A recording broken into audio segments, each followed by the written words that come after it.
जय श्री कृष्ण चैतन्य प्रभु नित्यानंद श्री अद्वैत गदाधर श्रीवासादि गौर भक्तवृंद। हरे कृष्ण कृष्ण कृष्ण हरे हरे, हरे राम राम हरे कृष्ण कृष्ण हरे हरे, हरे राम हरे कृष्ण कृष्ण हरे राम राम।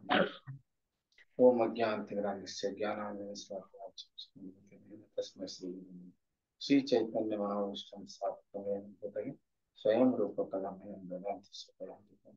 वन्देऽहं श्रीगुरु श्रीयुतपदकमलं श्री गुरु वैष्णवं च श्री रूपं साग्रजातं सगुणरघुनाथान्वितं तं सजीवं साद्वैतं सावधूतं परिजनसहितं कृष्ण चैतन्यदेवं श्री राधा कृष्ण पादान् सगुणललितां श्री विशाखान्वितं च हे कृष्ण करुणा सिंधु दीनबंधु जगत्पते गोपेश गोपिकान्त राधा कांत नमस्ते तप्त कांचन गौरांगी राधे वंदेश्वरी सुते देवी प्रणव हरे।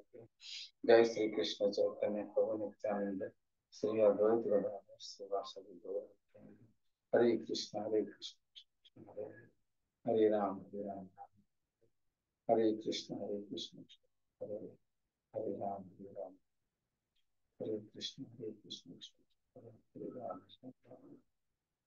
हरे कृष्ण। तर आजचा अभंग असा आहे, माझा आवाज ऐकायला येतो? हो प्रभूजी, हरे हो कृष्ण. प्रभूजी. हरे कृष्ण हरे राम. आजचा अभंग असा आहे, घेई घेई माझे वाचे गोड नाम विठोबाचे, घेई घेई माझे वाचे गोड नाम विठोबाचे, तुम्ही घ्या रे डोळे सुख पहा विठोबाचे मुख, तुम्ही घ्या रे डोळे सुख पहा विठोबाचे मुख, तुम्ही ऐका रे कान माझ्या विठोबाचे गुण, तुम्ही ऐका रे कान माझ्या विठोबाचे गुण, मना तेथे धाव घेई राहे विठोबाचे पायी, मना तेथे धाव घेई राहे विठोबाचे पायी, तुका म्हणे जीवा नको सोडू या केशवा, तुका म्हणे जीवा नको सोडू या केशवा. खूप सुंदर अभंग आहे. अर्थ असा आहे, हे माझे वाचे तू विठोबाचे गोड नाम वारंवार घेत जा, हे डोळ्यानो तुम्ही विठोबाचे मुख पहा आणि दृष्टीसुख भोगा, कानानो तुम्ही माझ्या विठोबाचे गुणगान ऐका, अरे मना तू विठोबाच्या चरणाकडे धावत जा आणि त्याचेच सतत राहा. आणि शेवटी तुकाराम महाराज म्हणतात, माझ्या जीवा तू या केशवाला कधीही विसरू नकोस. अशा प्रकारे हा अत्यंत अर्थपूर्ण अभंग आहे आणि आपल्या शरीराचा प्रत्येक अवयव आपलं शरीर भगवंतांच्या सेवेत कसं लावायचं त्याचं सुंदर उदाहरण याच्यात दिलेलं आहे तुकाराम महाराजांनी. आणि आपण भगवंतांचे अंश आहोत, भगवंतांची सेवा करणं हेच आपलं आद्य कर्तव्य. प्रत्येक लेक्चर मध्ये मी सांगत असतो. म्हणून आपला प्रत्येक अवयव हा भगवंतांच्या सेवेत लावला पाहिजे. आणि आपण पाहतो प्रत्येक जीव हा कुणाची ना कुणाची सेवा करत असतो. सेवा न करता कोणी थांबत नाही. आता पाहतो की वडील मुलांची सेवा करतात,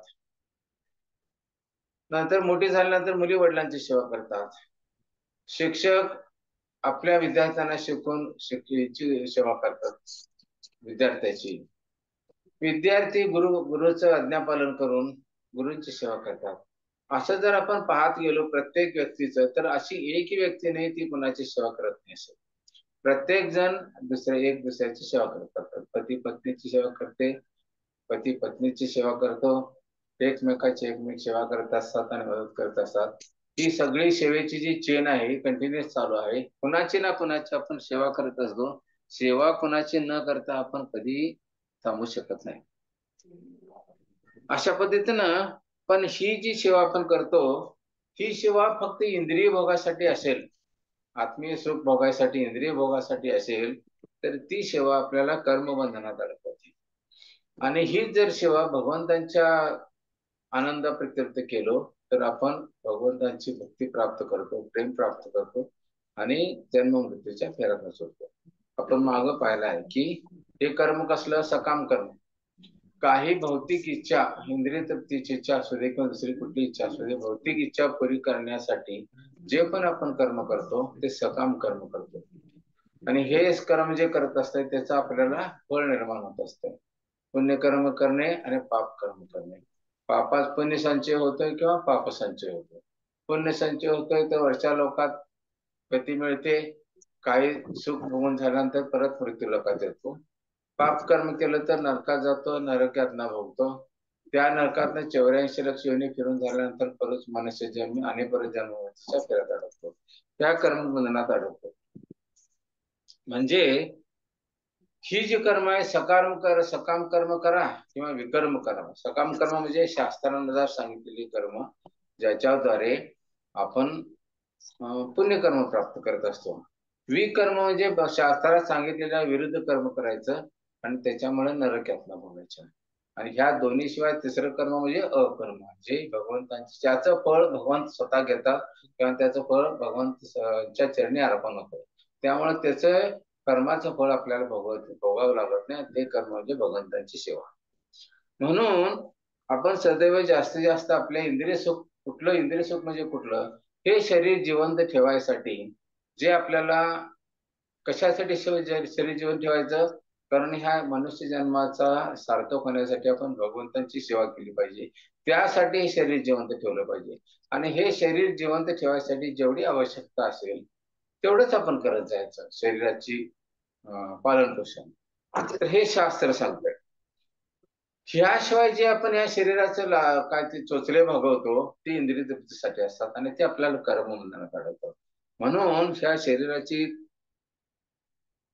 तेवढीच पालन पोषणासाठी तिची इच्छा पुरी केली पाहिजे, चोचले भागवले पाहिजे.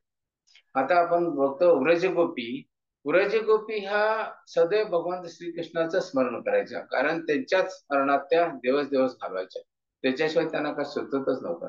याचा अर्थ त्याने भगवंतांची प्रपंच करत नव्हत्या, असं नाही, करत होत्या, पण पूर्ण सगळं जे केंद्रीकरण होतं चित्ताचं ते भगवंतांच्यावरती होतं. आता हे मोठे मोठे राजे पांडवांच्या साठी होऊन गेले, ते पण त्यांचं राज्य चालवतच होते, पण केंद्रस्थानी कोण? भगवान श्रीकृष्ण. आता ज्यावेळी आपण पाणी पितो, पाणी प्यायला चव तिची जर जिभेला लागल्या आपण भगवंतांचं स्मरण केलं पाहिजे. हे पाणी आपल्याला भगवंताने दिलं, ही चव दिली ती भगवंताने दिली, तिची कृपा आहे म्हणून मी पाणी पितोय. पहिला घास आपला अन्नाचा तोंडात भरत असताना हे भगवंतांच्या कृपेने मिळाले. माझं हे शरीर आहे ते सुद्धा भगवंतांच्या कृपेने मिळाले. आजचा दिवस हा माझा जो आनंदात गेला तो भगवंतांच्या कृपेने गेला. आज दुःख जी भोगली ती भगवंतांच्या, माझ्या कर्मामुळे मी दुःख भोगली, पण भगवंतांच्या कृपेमुळे ती कमी झाली. असं प्रत्येक वेळी जर आपण मनात भगवंतांच्या बद्दलच आदर निर्माण झाला, भक्ती निर्माण झाली, प्रेम निर्माण झालं, तर ह्यालाच कृष्ण भावना भावित होणं म्हणतात. आणि असं आपण सदैव भगवंतांच्या चिंतनात असलं पाहिजे. जी एकदा जर सवय झाली तर आपण त्याच्याशिवाय काही विचारच करू शकणार नाही. पांडव असंच करत होते. पांडवच नाही, जे जे भगवंतांचे शुद्ध भक्त, परीक्षित महाराज, गोपी, हे सगळे, प्रल्हाद महाराज, ध्रुव महाराज, हे असेच भगवंतांची भक्ती करत होती. तर त्यांना एवढं सवयच होऊन गेली होती की जे कार्य करायचं ते भगवंतांना केंद्रस्थानी ठेवून करत होते. त्यामुळे वेगळं कृष्ण भावनेत होण्यासाठी काय करावं लागत होतं. आपण प्रपंचातच अडकून पडतो आणि मग कधीतरी वेळ मिळेल त्याला भक्ती करतो. त्यामुळे आपल्याला भक्तीतला आणि प्रपंचातला, आम्ही प्रपंचात जास्त गुंतलेलो आहे त्यामुळे भक्तीकडे आकर्षण नसल्यामुळे मी फार भक्ती केली असं आपल्याला वाटतंय. पण प्रत्यक्षात आपण अंश आहे भगवंताचे, त्यामुळे सदैव सदा त्यांच्या चिंतनात असलं पाहिजे. प्रपंच सांभाळून भक्ती आणि प्रपंच याचा बॅलन्स घ्यायला पाहिजे, हे आपलं कर्तव्य आहे. तर कृष्ण भावना मी सदैव असणं, त्यातलं एक उदाहरण म्हणजे एकदा अर्जुनावरती भगवान श्री, आता तुम्हाला पाहतो की अर्जुन हे भगवंताचे सखा होते, खूप प्रेम होते एकमेकांचे, मैत्रीचे संबंध नंतर गुरु झाले भगवंतांचे, खूप प्रेम होतं. तर पांडवांना वाटायचं की ह्यांना भीमाला वाटायचं आम्ही पण तेवढीच सेवा करतो, अर्जुन करतोय तेवढी भगवंतांची, किंवा त्यांच्याशी तसंच प्रेम करतो, पण भगवंताचं अर्जुनावरती एवढं प्रेम का, असं का, असं मला शंका वाटायच्या. एक दिवस भीमाने अर्जुन आज झोपले होते आणि भीम भगवान श्रीकृष्णाला विचारले की असं का तुम्ही का करता, आम्ही पण तुमची तेवढेच तुमच्यावरती प्रेम करतो, पण तुमचं अर्जुनाकडे झुकतं माप का? भगवंत भगवान श्रीकृष्ण नेहमी स्मित करतात, त्यामध्ये स्मित केलं, बसले आणि म्हणाले, एक की मी काम करतो तेवढं कर, सांगतो तेवढं. म्हणले काय? तर अर्जुन आता काय झोपलाय ना? हो झोपलाय. तर त्याच्या शरीराच्याला कान लावतो आणि काय ऐकून काय परिणाम होतो. मग भीम जातात आणि अर्जुनाच्या शरीराला सांगतात, जाग येऊन अशा पद्धतीने अर्जुनाच्या शरीराला कान लावतात आणि थोड्या वेळाने काय ऐकलास तू?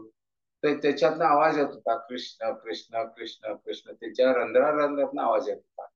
मग म्हणाले, मग भीम म्हणा लागले, आता माझ्या प्रश्नाचं उत्तर मला मिळालं, तुम्ही सांगायची गरज नाही. भीमाला सुद्धा समजलं. मग अर्जुनाचं भगवंतांच्यावरती किती प्रेम होतं हे त्या उदाहरणातून समजलं. आता ज्यावेळी तुकाराम महाराज जाऊन जे कुठल्या तरी झाडाखाली जप करत बसायचे, भगवंतांचं भजन म्हणत बसायचे, त्यावेळी आवली आपलं जेवण करून घ्यायच्या. आवली तुकाराम महाराजांच्यावर खूप भांडायच्या, पण त्यांचं पती या नात्यानं खूप प्रेम होतं त्यांच्यावरती. कारण त्या भौतिक ह्याच्यात असल्यामुळं ते म्हणाल, तुम्ही राबत नाही, कष्ट करत नाही, त्यामुळे आम्हाला हे गरिबीचे हाल अपेक्षा सोसावे लागतात, असं त्यांचं मत होतं. कारण ते भक्तीच्या स्तरावर त्या विचार करत नव्हत्या, त्यामुळं ते तुकाराम महाराजांच्या भांडायच्या. पण याचा अर्थ नवऱ्या नात्याने त्या खूप आदर करायच्या, खूप प्रेम करायच्या त्याच्यावरती. आणि शेवटी वैतागल्या करायच्या, काय तर करून बघून इकडे तिकडे करून जेवण बनवायच्या आणि जेवणाची पाठी डोक्यावर ठेवून ते कुठं बसले असतील तिथं इथं जाऊन ते जेवण तिथं त्यांना भरवून यायच्या. म्हणजे ज्या झाडाखाली ते पांडुरंग पांडुरंग पांडुरंग म्हणत असतील तिथं, मग हे जात असताना कुठं बसले तुकाराम महाराज हे कसं समजणार? हे तुम्हाला या कथा बऱ्याच जणांनी साधू संतांनी सांगितली असते.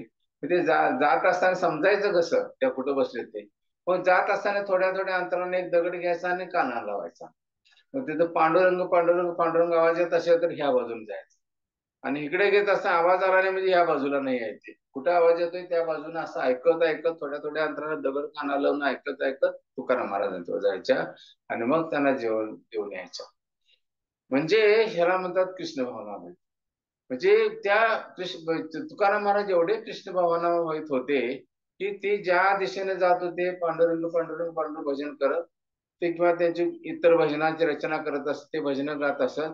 तर ही वस्तूतल्या या भौतिक गोष्टी सुद्धा, त्या स्थूल दगड मातीसारख्या वस्तू सुद्धा किंवा वृक्षवेली सुद्धा त्या विठ्ठल चेतनामय व्हायच्या. म्हणजे त्यांच्या सुद्धा भक्तीचा तुकाराम महाराजांचा परिणाम व्हायचा, अशी त्यांची चेतना होती. ही भक्तीचे स्तर अशा जे भगवंतांचे पार्षद आहेत अशी भक्तीचे चोर होते.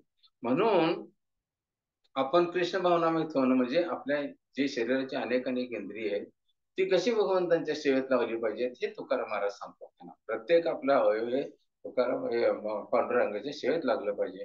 डोळे कशासाठी? त्यांचं सुंदर रूप निहाळासाठी. नाक कशासाठी? भगवंतांच्या चरणावरती जे तुळशी दलाने फुल अर्पण केलेलं असते त्याचा श्वास घेण्यासाठी. तोंड कशासाठी? भगवंतांची स्तुती करण्यासाठी आणि भगवंतांचा प्रसाद ग्रहण करण्यासाठी. कान भगवंतांचे जे गुणगान आपण ऐकतो म्हणतो ते श्रवण करण्यासाठी. पाय कशासाठी? भगवंतांच्या धामाला भेटी द्यायसाठी. हात कशासाठी? भगवंतांच्या सेवेत सेवा करण्यासाठी. आणि माता कशासाठी? भगवंतांच्या वरती चरणावरती माता टेकून शरणागती करण्यासाठी. असे आपले प्रत्येक अवयव हे भगवंतांच्या सेवेत लागले पाहिजे ते साधू संत सांगतात. आता राजा कुलशेखर त्याने एक खूप सुंदर मुकुंदमाला म्हणून त्यांच्या श्लोक दिले, खूप सुंदर श्लोक मला लिहिलेले. मुकुंदमाला त्याचं नाव. खूप सुंदर श्लोक लिहिलेले आहेत आणि त्या श्लोकामध्ये भगवंतांच्या बद्दल स्तुत्या आणि आपण कसं भक्ती करायची, आपले अवयव कसे भगवंतांच्या सेवेत लावायचे त्याबद्दलचं अतिशय सुंदर वर्णन केलेलं आहे. तर त्यातला जे 19वा श्लोक आहे, ते संस्कृत श्लोक मी आता वाचत नाही, पण 19वा श्लोक काय सांगतो त्या ह्याच्यातला, तर हे जे शरीर भगवान श्रीकृष्णासमोर झुकल्यामुळे धुळीने ढोल माखले आहे ते सर्वोच्च आहे. म्हणजे काय केलं पाहिजे? आपलं हे शरीर जे आहे ते भगवंतांच्या चरणावरती किंवा मस्तक आपलं टेकून शरणागती पत्करली पाहिजे भगवंतांच्या पुढं. त्यासाठी आपलं शिर आहे. काय म्हणतात? ते जे शिर भगवान श्रीकृष्णासमोर झुकल्यामुळे धुळीने माखले आहे ते सर्वोच्च आहे. म्हणजे भगवंतांच्या चरणावरती आपण मस्तक टेकलं पाहिजे. नंतर दुसरं, ते नेत्र सर्वाधिक सुंदर आहेत ज्याने भगवान हरीचे दर्शन केल्यावर अंधकाराचा परित्याग केलेला आहे. म्हणजे भगवंतांचा सुंदर डोळे पाहिल्यानंतर दुसरं काय बघायची गरजच वाटली नाही त्यांना. त्यांना त्यांचं ज्ञानांजन त्यांच्यामध्ये आल्यामुळं त्यांना ज्ञान प्राप्ती झाली बघून त्यांच्यामध्ये. ते सौंदर्याचा अत्यानंद झाला त्यांना. तिसरं, जी बुद्धी भगवान माधव यांच्यावर एकाग्र असते ते चंद्र किंवा शंखाच्या उज्ज्वल तेजाप्रमाणे विशुद्ध असते. म्हणजे ही जी बुद्धी आहे आपली, ही भौतिक याच्यासाठी आपण जास्त वापरता कामा नये. अत्यावश्यक तेवढीच वापरावी. बाकी सगळं भगवंतांचं ज्ञान समजून घेण्यासाठी त्याचा वापर झाला पाहिजे. ती जीव जी निरंतर भगवान नारायणांचे गुणगान करते ती जणू अमृताचा वर्षाव होते. म्हणजे आपण या जिभेचा उपयोग कशासाठी केला पाहिजे? मगाशी सांगितल्याप्रमाणे एक तर भगवंतांची स्तुती गाण्यासाठी किंवा भगवंतांचा प्रसाद ग्रहण करण्यासाठी. नुसती बडबड बडबड बडबड करून उपयोग नाही भौतिक गोष्टीचा. त्याचं उदाहरण पण पुढे येईल. त्यासाठी ह्या जिभेचा उपयोग एक तर भगवंतांचं गुणगान गाण्यासाठी असला पाहिजे, भगवंताचं नामस्मरण करायसाठी असलं पाहिजे आणि भगवंतांचा प्रसाद ग्रहण करण्यासाठी असला पाहिजे.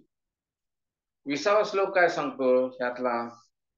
हे जीवा तू भगवान केशवाच्या यशाचे गुणगान कर. मगाशी मी सांगितलं त्याचे 19 मध्ये होतं ते की ही जीवा आहे, आपली जी जीव आहे, भगवंतांचं गुणगान केलं पाहिजे तरच तुझा खरा उपयोग झाला. नंतर पुढे सांगतात, हे मना तू मूर असुराच्या शत्रूची म्हणजे श्रीकृष्णाची पूजा कर. म्हणजे हे मना सदैव भगवंतांचं चिंतन कर. मनात भगवंतांचं प्रेम कसं प्राप्त करायचं यासाठी जे भक्तिमय कार्य करायचं त्याबद्दल सदैव चिंतन कर मनाला सांगतात. आणि आता हाताला काय सांगतात? हे कणानो तुम्ही श्रीपतीची सेवा करा. म्हणजे हरानो तुम्ही पांडुरंगाची सेवा करा.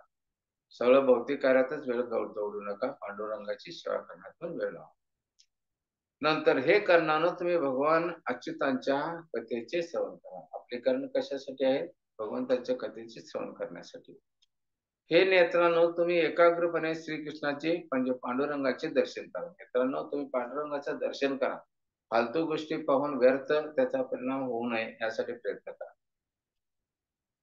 हे पादानो तुम्ही भगवान हरीच्या मंदिरात जा. पाद आपले कशासाठी गेलेत? भगवंताच्या धामासाठी, मंदिरात जाण्यासाठी, भगवंताची सेवा करण्यासाठी त्याचा उपयोग झाला पाहिजे. आणि एक घ्राणेंद्रियानो नासिका भगवान मुकुंदाच्या चरणावर वाहिलेल्या तुलसी मंजिरीचा सुगंध घ्या. जे जे तुळशी आणि फुलं आपण अर्पण करतो भगवंताच्या चरणावरती त्याचा श्वास घ्यायसाठी त्याचा वापर करा. आणि शेवटी म्हणतात, हे मस्तका तू भगवान अधोक्षजांना नमन कर. म्हणजे शरण जा, मस्तक टेकव भगवंतांच्या पुढे. अशा प्रकारे साधुसंत आपल्याला इंद्रियाची कसा उपयोग झाला पाहिजे याबद्दल उपदेश देतात आणि ते आपण आचरणात आणायचा प्रयत्न केला पाहिजे. मनुष्य जन्म हा पशी पक्षी प्राणी यांच्यापेक्षा श्रेष्ठ आहे. तर आपला भगवंतांचा अंश या नात्यानं आपली भगवंतांची सेवा करणं हे आपलं कर्तव्य आहे. पशु पक्षी का करत नाहीत? कारण त्यांना विवेक बुद्धी नाही.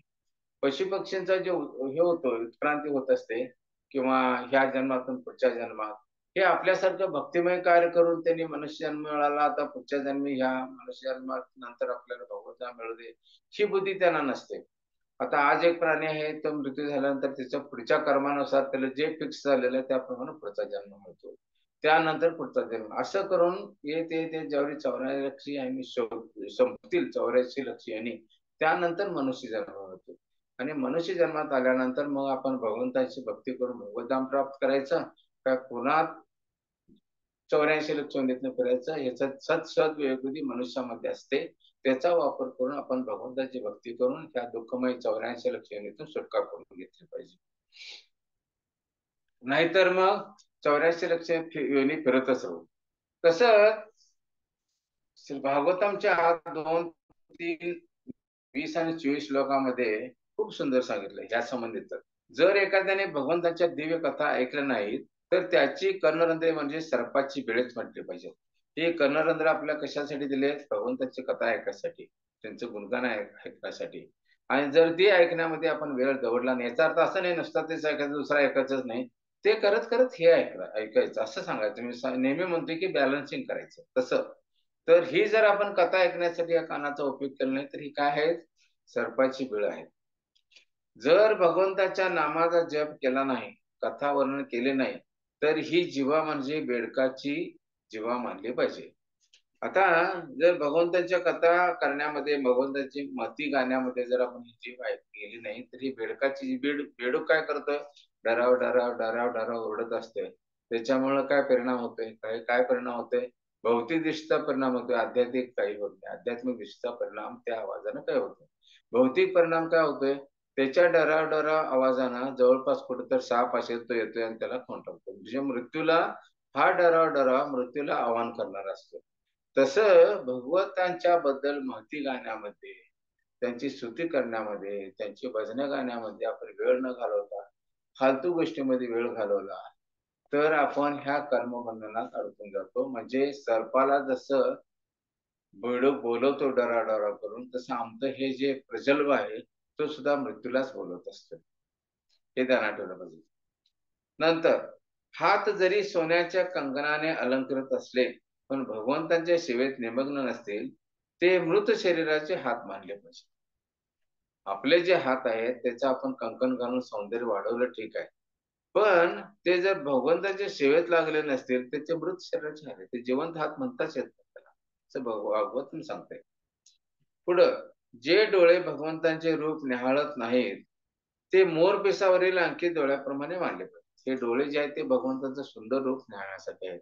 भगवंताच्या जे दिव्य आहेत त्याच्या अनुकरण करण्यामध्ये, किंवा ते आपण त्याचे व्हिडिओ पाहतो भगवंताचे कलेचे, असे छोटे छोटे नाटिका असतात, भगवंतांच्या कला प्रदर्शित केल्या जातात, त्यामुळे आपला भक्तिभाव वाढतो. तशा कला पाहिल्या पाहिजे, त्या भगवंतांचं सुंदर रूप निहाळलं पाहिजे. तर त्यासाठी आपले हे डोळे आहेत. हे जर आपण करत नसू तर आता मोर पेशावर पण डोळ्यासारखीच प्रतिक्रिया असते, पण त्याला जिवंत डोळे म्हणतो काय, ते मृत डोळ्यातलाच प्रकार आहे. तर आपले जर हे डोळे भगवंतांचं रूप निहाळण्यामध्ये आपण वापरलो नाही तर ते मोर पिसावरचे अंकित डोळेच आहेत.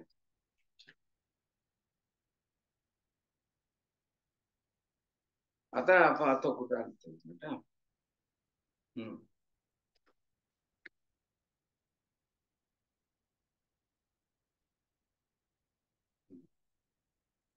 जे डोळे भगवंताचे झाला, जे पाय तीर्थयात्रेला जात नाहीत, तीर्थयात्रा करत नाहीत, पंढरपूरला जात नाहीत, वरणावरला जात नाहीत, अनेक कुठल्या द्वारका मथुरा तीर्थयात्रेला जात नाहीत, ते वृक्षाचे बुंदेच आहेत असं समजलं पाहिजे.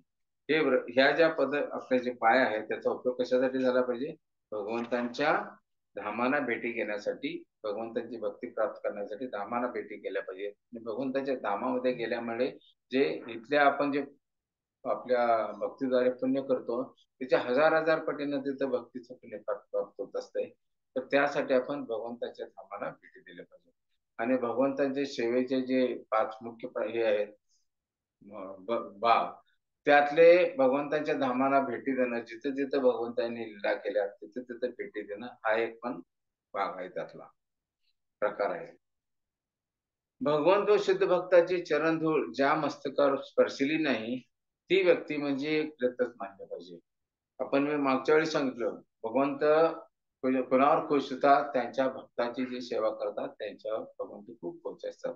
म्हणून आपण भगवंतांची, आपलं मस्तक तर भगवंत आपल्या मस्तकावरती जर भगवंताची चरणाची धूळ लागली नाही, शुद्ध भक्ताची धूळ जर लागली नाही तर हे मस्तक कुणाचं कुठलं म्हटलं पाहिजे, प्रेताचंच मस्तक समजलं पाहिजे, ते प्रेतच म्हटलं पाहिजे.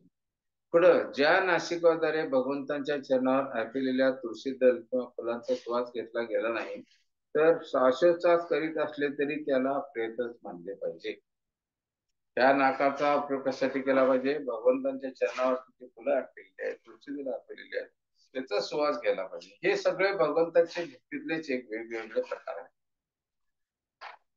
जे हृदय भगवंताच्या कथाश्रवणाने व दर्शनाने द्रवित होत नाही ते हृदय पोलादी आहे असे मानले पाहिजे. आपण पाहतो ह्या भगवंत लीला वगैरे, भगवंताची लीला ऐकत असतो, रामायण महाभारत, सीतेचा छळ कसा झाला, सीतेचं ते अन्याय कसा केला गेला झाला, अनेक अनेक त्यांना वनवास कसा सोसावा लागला, हे लागल्यानंतर ज्यावेळी पाहतो त्यावेळी आपल्याकडे अनेक स्त्रिया ओक्साबोक्षी रडत असतात. कारण का, त्याचा परिणाम इतका आपल्यावरती, आपलं हृदय द्रवित होत असते.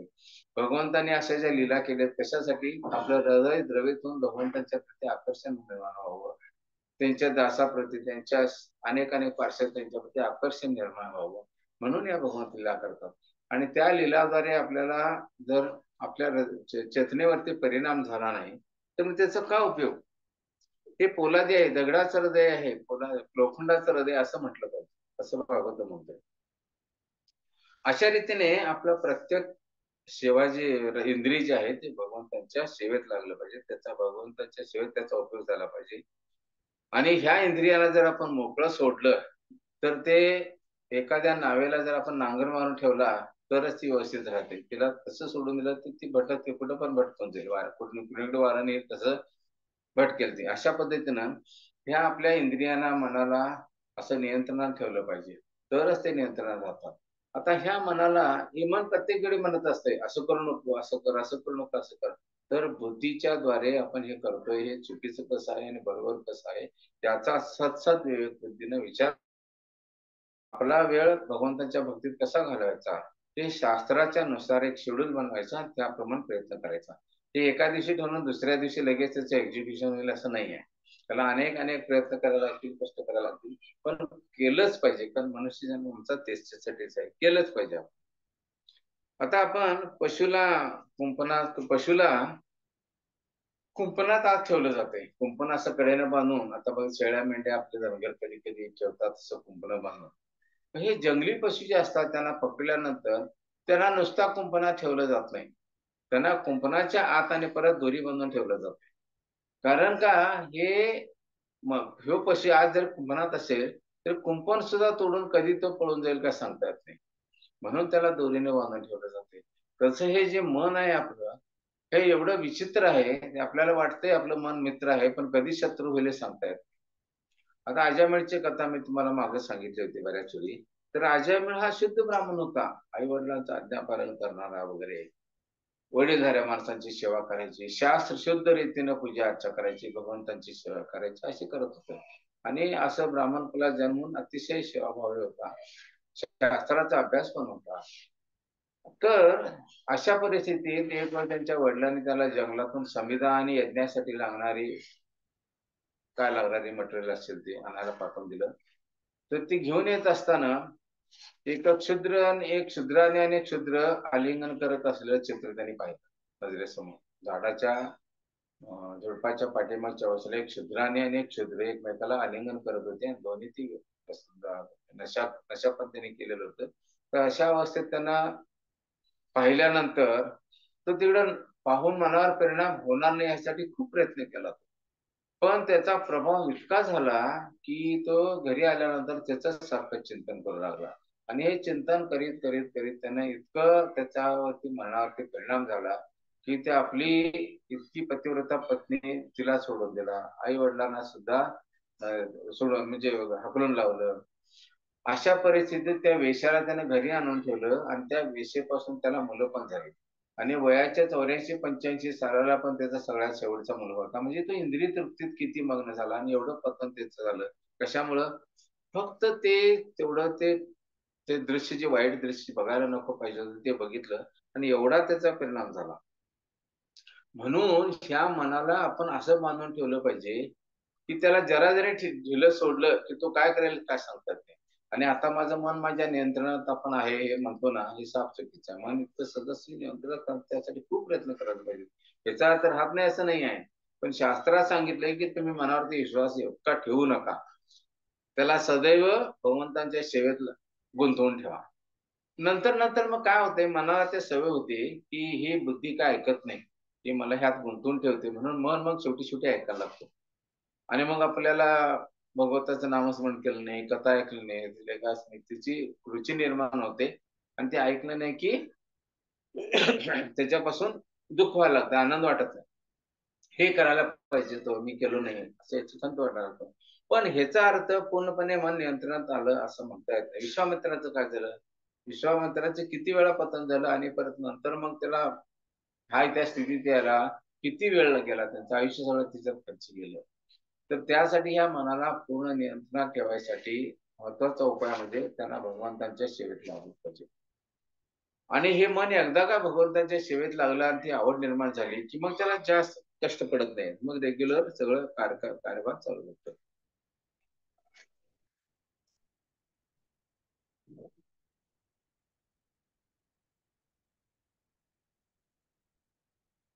आता भगवद्गीता 9.34 श्लोक काय सांगतो?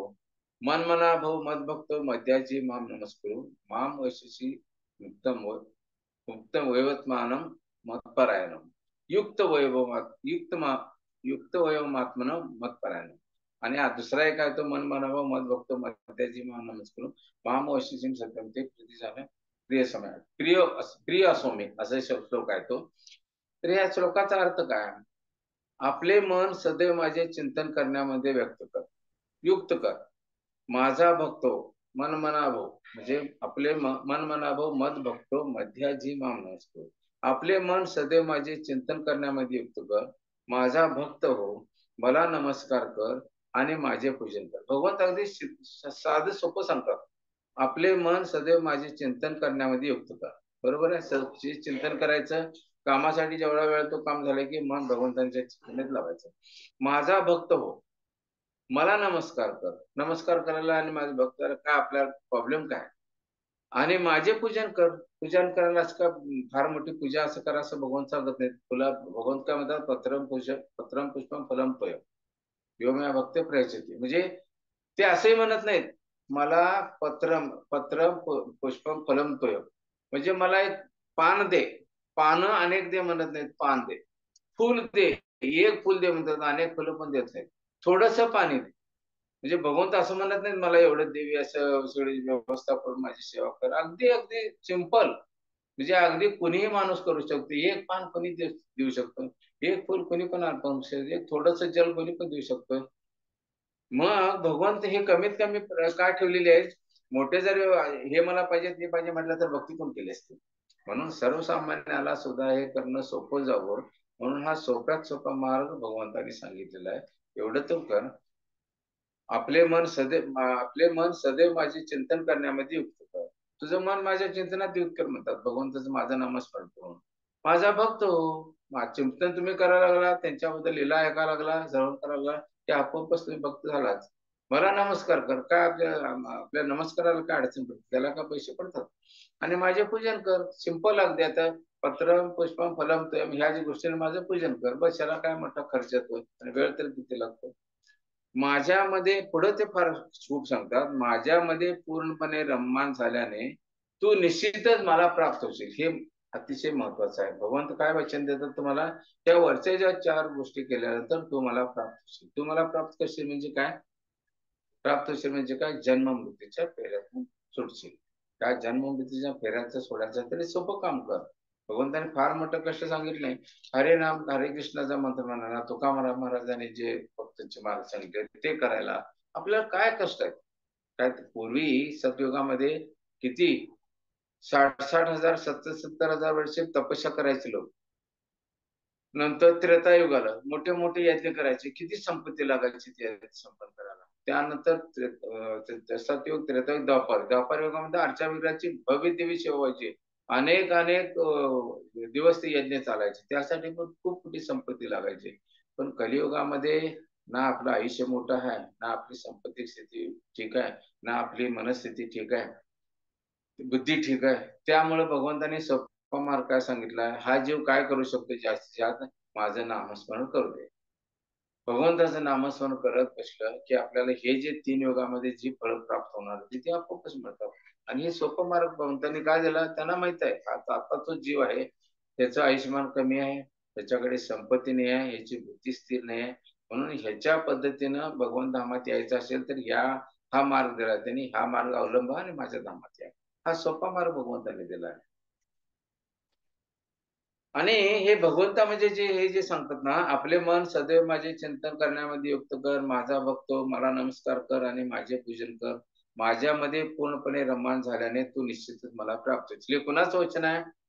भगवंतांचं वचन आहे. ऐऱ्या-गैऱ्याचं वचन नाही. ऐरे-गैरे अनेक तुम्हाला सांगतील, असं करा तुम्ही मला हे सहकार्य करा, मी तुम्हाला हे करेन ते करेन, वचन देतील. पुढं ते करतील की नाही याची गॅरंटी नाही. तुम्हाला आहे काय गॅरंटी? कोणालाच असणार नाही गॅरंटी. हे भौतिक लोक करतील याची गॅरंटी नाही आहे. पण हे भगवंत सांगतात. भगवंत सांगतात ते 1000% सत्य असते. ते कधी असत्य नसते. म्हणून भगवंत ज्यावेळी म्हणतात माझ्यामध्ये पूर्णपणे रमान झाल्याने तू निश्चितच मला प्राप्त होशील, 100%. आणि अशी झालेली भागवतामध्ये सगळे असेच उदाहरण. जे असे मोठे परीक्षित महाराज, सुखदेव गोस्वामी वगैरे जे आहेत ना, सगळे असेच उदाहरण आहेत पांडव. त्यांनी भगवंताची भक्ती केली, भगवंताचं धाम प्राप्त केलं. अंबरीश महाराजांनी काय केलं, आता जे तुकाराम महाराज सांगतात हेच केलं. त्याने प्रत्येक इंद्रिय भगवंतांच्या सेवेत लावलं होतं आणि आपल्या पूर्ण संपत्ती सुद्धा भगवंतांच्या सेवेत लावली होती. त्यामुळे त्यांच्याकडे भांडार कधी संपतच नव्हतं. भगवंतांच्या कृपेने सदैव भांडार भरलेला असायचं. पाऊस पण भरपूर पडायचा आणि उत्पादन पण भरपूर व्हायचं. आणि भगवंताने कोणी त्यांच्यावरती शत्रूचा चढाव होऊ नये, युद्ध करू नये, पण भगवंतांचं सुदर्शन चक्र त्यांच्या राज्यावरती, त्यांचे जे राज्यकारभार होता त्याच्या भोवती फिरायचं, म्हणजे राज्याच्या बाउंड्रीवरून कायम त्यांचं संरक्षण त्यासाठी फिरत असायचं. म्हणजे एवढं भगवंताने त्यांच्यासाठी सेवा केली. आणि हे तर भक्तीतच असायचे कायम. म्हणजे हे जाऊन मी पाहतात का सगळं भगवंतच त्यांच्या आपल्या कृपेद्वारे करायचे, शक्तीद्वारे करायचे. म्हणजे त्यांचं कुठं व्यवस्थित भगवंता हे प्राप्त करण्यासाठी त्यांनी कृत्य केलं ना. भगवंताची भक्ती म्हणूनच त्यांनी प्रेम प्राप्त केलं. तेच आपल्याला करायला सांगतात. आता ठीक आहे, अमरीश महाराजांनी केलं ते आपल्यासारख्याला शक्य, ह्या कलियुगाच्या जीवाला जरी शक्य नसेल, तर आताच्या शास्त्राच्या आदेशाप्रमाणे आपल्याला काय करायचं आहे, ठराविक माळावरती जेवढा जप करायला सांगतो तो जप करायचा. ते जप करायला जास्तीत जास्त किती, 1-1.5-2 तास लागतात. 2 तास धरा. 24 तासातले आपण 2 तास काढू शकत नाही का? काढायचे. वाचन करायचं भगवद्गीतेचा का भगवद्गीता एखादा श्लोक, नियम ठेवायचा तेवढा करायचा. बाकीच्या ज्या गोष्टीमध्ये आपण वेळ काढतो, प्लॅनिंग करतो, तसंच आपण करून भगवंतांच्या सेवेसाठी पण प्लॅनिंग करायचं. आता तुकोबरायांचे असेच होते. त्यांनी किती लोकांना तुकोबरायांना छळलं, पण पांडुरंगाने त्याचे संरक्षण केलंच नाही. पांडवांचं कसं संरक्षण केलं, अमरीश महाराजांचं कसं संरक्षण केलं, त्यांच्या शुद्ध भक्तांचं कसं संरक्षण केलं, ती तर गोष्ट खूप जुनी आहे. तुकाराम महाराजांच्या हत्या 500-500 वर्षांच्या भगवंतांनी त्यांचं संरक्षण केलं. त्यांनी किती लोकांचे त्यांचा छळ केला, पण त्यांना त्यांनी भगवंतांनी काढला की भगवंतांनी. आता ते शेत, कुणाचं तर शेत राखायचं घेतलं होतं आणि हे भगवंत काय, हे तुकाराम महाराज भजन म्हणत बसायचे आणि पाखरांनी सगळं शेत खाऊन टाकलं. मग त्यावेळी काय झालं, त्याने त्या असा करार झाला की एवढे एवढे धान्य जर त्यांच्यातून पिकलं की त्यांचं घर लिहून घ्यायचं का कारण नाही आहे. मग ते जेवढं ठरलेलं होतं त्याच्या 10 पटीने धान्य पिकलं. हे कोणाच्या कृपेने झालं, भगवंताचं संरक्षण केलंच ना. आता अभंगवाणीला त्या तुकाराम, सॉरी, रामशास्त्रीने अभंगवाणी, रामचंद्र शास्त्री का रामशास्त्री, त्यांनी अभंगाचं जे भगवान गाठोडं होतं यांचं तुकाराम महाराजांचं, ते सगळं बुडवून टाकलं ते पाण्याचं. पण ते भगवंताच्या कृपेने आलं ना. म्हणजे भगवंत शेवटी भक्ताची इच्छा काय आहे ते जाणतात. फक्त ते भगवंताची भौतिक इच्छा पुरी करत नाहीत, भक्ताची आध्यात्मिक इच्छा पुरी करून ते कसं येतील आपल्याकडे हे बघतात. आणि हे जर प्राप्त करायचे असतील तर आपण साधू संतांचे उपदेश ऐकले पाहिजेत. त्यांचं जे पालन करण्यास आपल्याला सांगतात ते सोपे सोपे मार्ग सांगितले त्याप्रमाणे ऐकायचं. आताच्या जीवाची जी कपॅसिटी आहे, पात्रता आहे, त्यानुसारच हे मार्ग सांगितले आहेत. भगवंताचं नामस्मरण करायचं, भगवंताचे महतीचं गीता भागवतांचे श्लोक वाचायचे, त्यांनी काय नियम सांगितले थोडे, हे खाऊ नका, ते पालन करायचं बस. त्याच्यामुळे काय, पूर्वी जसं मोठमोठी सिद्धी प्राप्त करायसाठी तपस्या करायला तर नागा साधूंचं ऐकता नाही कसं तपस्या करतात ते, तर तशी तर आपल्याला करायला सांगितलं नाही आपल्या शास्त्राने, साधू संतांनी. अगदी सिंपल सांगितलंय, तेवढं आपण पालन करायचं. आणि करायची एकदा ती सवय लागली किंवा आनंद होतोय आपल्याला. त्यात ते कष्ट कधीच वाटत नाहीत आपल्याला. आपल्याला त्या गोष्टीची आवड नाही म्हणून ते करत असताना आपल्याला कष्ट होतात. पण ज्यावेळी आपल्याला त्याची आवड निर्माण होईल त्यावेळी ते कष्ट वाटत नाही, त्याच्यामुळे आनंद होतो. आता बघा, जे नियमितपणे जप करतात, वाचन करतात, ते करतात, त्यांनी एक दिवस ते केलं नाही तर मनाला हुरहुर लागते, अरे मी आज केलो नाही, आज मी केलो नाही, खूप मोठं मी वाईट कृत्य केलं, हे करायला पाहिजे होतं ते केलं नाही मी, माझ्या हातून असं कसं घडलं. आणि ते केलं नाही की असं होतंय, केल्यानंतर मात्र खूप आनंद होतो, अरे वा आज केलेलं आहे, खूप आनंद. हे का?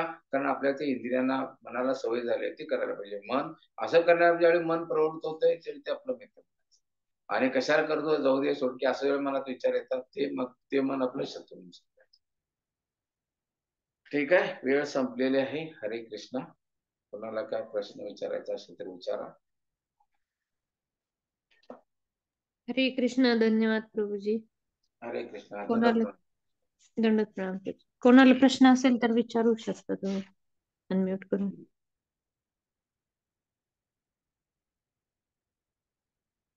प्रभूजी Yes, yes, माताजी.